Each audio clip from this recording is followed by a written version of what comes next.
Bonjour à toutes et à tous, j'espère que vous allez bien. Bienvenue dans cette toute nouvelle vidéo, une vidéo très spéciale puisque aujourd'hui, dans cette vidéo, je vais vous présenter deux stratégies secrètes avec un indicateur bien connu mais qui souvent est mal utilisé. Je vous invite donc à rester jusqu'à la fin de cette vidéo pour vraiment en tirer le maximum de valeur ajoutée dans votre trading. Pensez également à rejoindre mon canal Telegram, un canal dans lequel je vous partage mon quotidien de trader avec mes réussites, mes échecs, quelques opportunités ainsi que quelques astuces inédites. Et enfin, pensez à mettre un gros pouce bleu pour cette vidéo, ça fait toujours super plaisir. Un petit commentaire histoire de faire travailler l'algorithme. Et enfin, le plus important, abonnez-vous pour ne pas manquer mes prochaines vidéos. Et quant à moi, je vous dis à tout de suite, juste après l'intro. Alors nous voici sur mon écran et nous allons ensemble mettre en place déjà la première stratégie. Alors de quoi avons-nous besoin? Eh bien c'est très simple, nous avons besoin d'un graphique en chandelier japonais, donc une représentation visuelle en chandelier japonais comme nous pouvons avoir juste ici. Nous avons également besoin de l'unité de temps 30 minutes, donc c'est-à-dire que chaque bougie représente 30 minutes. Et ensuite nous avons besoin de l'indicateur des bandes de Bollinger, donc un indicateur qui est extrêmement connu, extrêmement intéressant et pertinent. Et justement, dans cette vidéo, je vais vous présenter, comme je l'ai dit au début, deux stratégies méconnues, secrètes avec les bandes de Bollinger. Donc, juste ici, bande Bollinger, bande juste ici, je clique dessus et je garde les valeurs par défaut, les paramètres par défaut, à savoir une moyenne de 20 et un standard déviation de 2. Une fois que c'est fait, je clique sur d'accord et j'ai directement l'indicateur des bandes de Bollinger sur mon graphique. Et la stratégie donc, numéro 1 va consister tout simplement à identifier des excès de volatilité qui vont se matérialiser par une forme bien spécifique et d'utiliser ces différents excès comme niveau de support ou niveau de résistance. Mais avant ça, petite explication. Et je vais prendre pour l'exemple le fait de faire du vélo. Alors pourquoi le vélo comme exemple? Eh bien tout simplement lorsque l'on fait du vélo, on va rouler. Et au moment où on veut faire demi-tour par exemple, eh bien on va commencer à freiner et le vélo va s'arrêter progressivement. Il ne va pas s'arrêter d'un coup sec pour faire demi-tour. Et au final les bandes de Bollinger c'est un peu la même chose. C'est-à-dire qu'il va y avoir des retournements de prix. Et les bandes de Bollinger vont continuer dans le sens initial un certain temps avant de se retourner. C'est ce qu'on appelle également l'effet d'inertie. Et ici, on peut le constater à plusieurs reprises. On voit certains mouvements où le prix part dans un autre sens et les bandes de Bollinger continuent dans le mouvement initial. Ici, on peut constater les bandes de Bollinger étaient baissières et le prix à partir d'ici commence à être haussier. Donc il y a une divergence de déviation, ou plutôt de direction, si on a envie d'être précis, et il y a cet effet d'amplitude et tout simplement d'inertie qui se met en place. Et donc en quoi va consister la stratégie? Eh bien elle est très simple, ça va être d'identifier ce type de pattern, donc vraiment des creux ou des sommets bien distincts, assez pointus et qui sortent de l'ordinaire, pour en faire des niveaux de support ou bien des niveaux de résistance. Alors ici, nous pouvons constater, pour cet exemple, que la bande de Bollinger inférieure fait vraiment comme un V. Au final, on voit qu'elle descend, puis elle se retourne et que c'est vraiment distinct par rapport au reste. Et donc, tout simplement, nous allons utiliser le bas de cette pointe comme niveau de support. Et ici, on le voit très clairement. Par la suite, le prix va revenir dessus et il est donc possible d'acheter directement sur ce niveau, donc en l'occurrence sur les 1.21089, d'acheter à ce niveau-là lorsque le prix vient toucher ce niveau et on voit que effectivement cela aurait donné un trade gagnant. Alors des exemples comme ça, il y en a plusieurs, on peut le constater également juste ici. On voit vraiment ce creux qui a été formé sur le bas de la bande de Bollinger, on voit ce creux, cet excès quelque part qu'il y a eu sur la bande de Bollinger, et donc l'idée encore une fois c'est d'utiliser cet excès pour identifier un niveau de support et par la suite utiliser ce niveau de support comme un niveau d'achat, on le voit juste ici. Et je vais encore prendre un autre exemple un peu plus loin, juste ici on voit qu'il y a également ce fameux creux bien distinct, voilà c'est vraiment quelque chose d'assez saillant quelque part. Et on peut, une fois de plus, utiliser le bas juste ici comme niveau de support. Et une fois de plus, le prix, lorsqu'il revient dessus, et bien tout simplement, va être rejeté à la hausse. Alors ici, on peut prendre un exemple très concret, notamment dans la gestion des positions. Ici, nous aurions pu partir sur un ratio de 1 pour 1.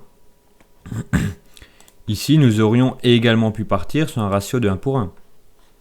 Tout comme ici, nous aurions pu, une fois de plus, partir sur un ratio de 1 pour 1. Donc, en l'espace de quelques jours, ici par exemple, nous aurions eu 3 trades simples à mettre en place et surtout 3 trades gagnants. Cet exemple et cette stratégie est également valable pour des niveaux de résistance et des niveaux de vente. Ici, on peut apercevoir un niveau qui est relativement intéressant. On voit cet excès de la bande de Bollinger, mais cette fois-ci vers le haut, comme un pic. Et tout simplement, on peut utiliser cet excès, comme ceci, pour, par exemple, juste ici, shorter le marché. Et une fois de plus, ça donne un trade gagnant. Alors, je ne dis pas que tous les trades sont gagnants, ça reste du trading, nous n'avons pas de boule de cristal devant nous. Mais voilà, de façon globale, le taux de réussite est relativement élevé, pour ne pas dire très élevé.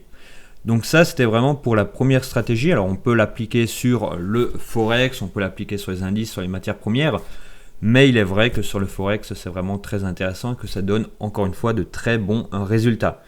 Nous allons maintenant passer à la stratégie numéro 2, qui elle est encore plus puissante que la première. Mais avant ça, prenons quelques secondes pour que je vous présente le pack d'accompagnement numéro 1, le pack ouverture gagnante. Alors nous voici sur la page de présentation de l'accompagnement ouverture gagnante. Alors tout simplement, c'est un programme d'accompagnement haut de gamme dans lequel vous allez retrouver une partie formation, donc que ce soit sur l'analyse chartiste, sur le volume profile, le market profile, le footprint, comment élaborer un plan de trading, comment créer une stratégie et comment profiter des anomalies de marché pour un trading encore plus dynamique. Vous avez également des séances de coaching individuelles avec moi où je vous prends par la main pour vous emmener vers vos objectifs. Vous avez des outils qui ont été développés par moi ou par mon équipe, un canal Discord pour pouvoir communiquer entre membres et pour bénéficier des tendances du jour tous les matins avant 8 h. Et enfin, la possibilité tout simplement de lever des fonds, notamment, voilà, alors ça peut aller jusqu'à 1 million pour les meilleurs, bien entendu, mais tout simplement le fait d'avoir les connaissances nécessaires, les compétences nécessaires pour pouvoir lever des fonds. Donc si vous êtes intéressé, tout simplement, le lien se trouve dans la description de cette vidéo et puis ça vous permettra d'être formé correctement et que je vous accompagne personnellement. Voilà pour la petite parenthèse et nous allons repasser à la stratégie numéro 2. Alors de retour sur l'écran de trading, sur la plateforme de trading, et bien tout simplement nous allons mettre en place cette stratégie numéro 2. Alors de quoi avons-nous besoin? Nous avons toujours besoin d'un graphique en chandelier japonais. Nous pouvons cette fois-ci passer sur du 5 minutes par exemple. Et nous allons tout simplement rajouter 2 bandes de Bollinger supplémentaires. Donc une deuxième qui va être paramétrée toujours à 20 mais avec une déviation de 2,25 et une troisième qui sera également toujours de 20 mais avec une déviation de 2,5, ce qui nous donne un total au final de 3 bandes de Bollinger qui se superposent ou presque.